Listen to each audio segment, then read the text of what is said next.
Imagine that you are a business owner or a business analyst in an organization. There are only two decision options that are left in front of you. But unfortunately, both the decision options will incur you loss. Now tell me, which one do you choose? Pretty tough question, right? Anyways, by the end of this video, you will know the answer. Hey everyone, welcome. I am Karthi the BA. So welcome to my YouTube channel. So in this channel, I would be taking up the hard and tough business analysis concept, and I will be converting them in a very simple, consumable fashion for the young business analysts and product owners. Anyways, let's get into the story.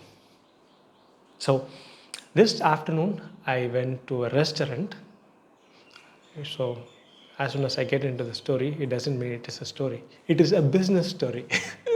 So by the end of the story, you will get the answer for that question. Anyways, now getting back to the story. So this afternoon, I went to a restaurant to buy some food. Along with me, there are a lot of other customers who are also trying to purchase food. And I was waiting in a delivery counter, so that food will be delivered in an organized fashion, a chronological order, whatever. On the other side of the queue, there were few delivery partners, the people who order food online through an app. So those delivery partners were waiting on the other side. I observed that more than the customers who are waiting on the queue, the frequency of the food which is being delivered to the online partners are more. They are delivered more food, quicker and very frequently. I had a little bit of doubt in my mind, like, are they being prioritized more than us? I have an assumption. Whenever a business analyst have an assumption, that assumption needs to be verified. So I tried to verify the assumption. What I did, I started to observe more, started to focus more on what's happening.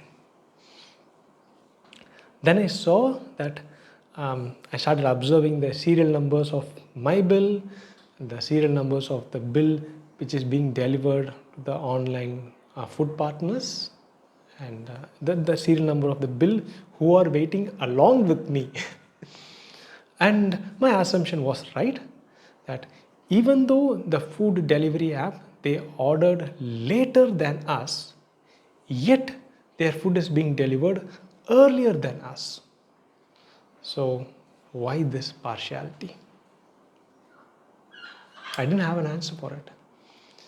Then I slowly focused my observation towards the food delivery partners and started to talk with them. What's the deal here and how things are going? Then I observed, like, they have a mobile app and there is some sort of countdown running on their mobile app. I was like, okay. And I further asked him, like, what is this countdown all about and what's going on here? And I got an answer. So they have a countdown. As soon as a customer places an order through this food delivery app, the countdown starts for the restaurant. The restaurant have to deliver their food within the specified time, agreed time.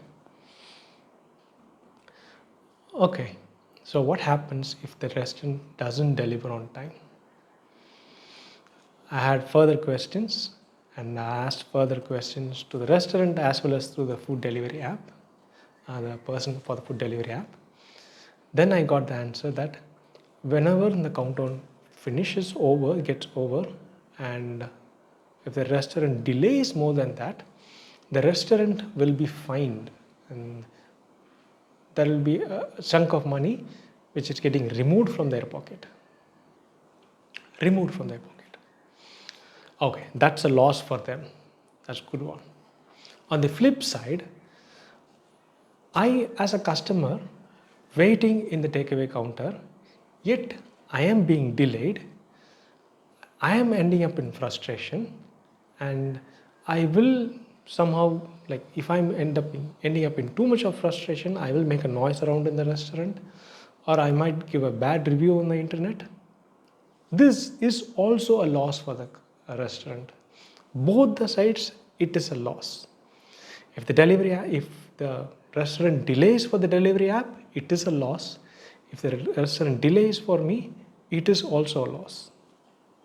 But the restaurant has prioritized the food delivery app. You know why?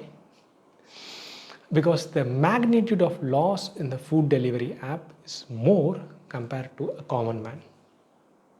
So that's the loss happening with B2B, the business to business. The magnitude of loss is huge, but when it comes to B2C, the magnitude of loss is not so great. So now from this point, I'll take two scenarios: loss from the food delivery app, the loss from the Karthi, the BA.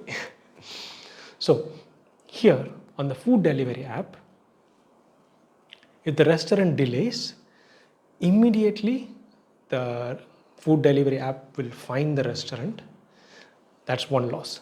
The other loss is the food delivery app will mark this restaurant as a delay, and in future the restaurant might lose some opportunities from the food delivery app because of this delay. And the fourth one is, this also gives a competitor the opportunity to deliver more, and it will cause still more losses to the restaurant.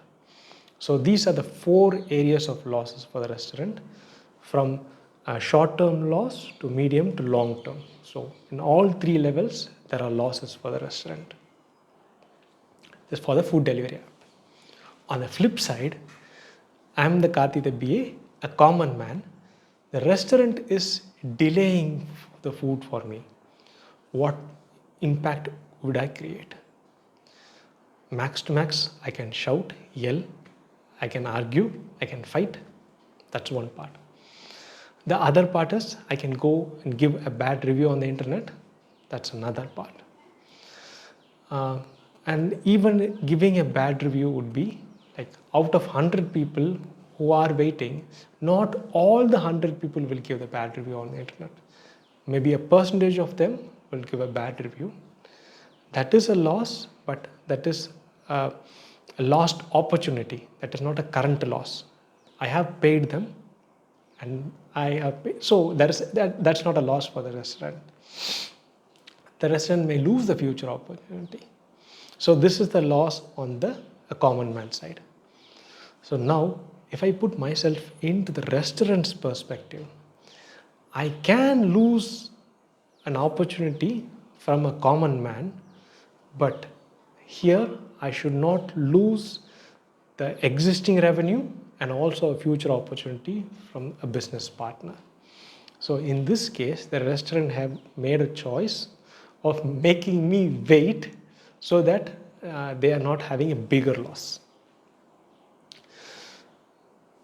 So the lessons which you can learn from here is, when you're running a business, if you have loss on both the sides, see the magnitude of loss on both the sides.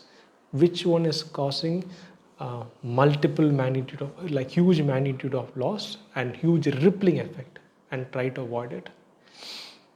The other lessons which you can learn from this story is, number one, as a business analyst, you need to be aware of what is going around you, and you need to be having an observation over each and everything around your business, and should not be shying to ask any questions to anyone if they allow it. So only if you ask questions, you will be getting more insights from it. So those are the three lessons which you can learn from this video. Even I can learn today. So that's the lesson, and that's how you manage the decision on both the sides of your losses. That's it from me today. And if you have any views on this video, please post it on the comment section. And if you have any other topics to be discussed, again, I'm happy to discuss it. If you are a certified business analyst from IIBA or pursuing IIBA certification, this entire story falls under uh, decision analysis and decision modeling. So you can refer those chapters. So you can relate this with that chapters. Anyways, thanks for watching and have a great day, and see you in some other video. Bye for now.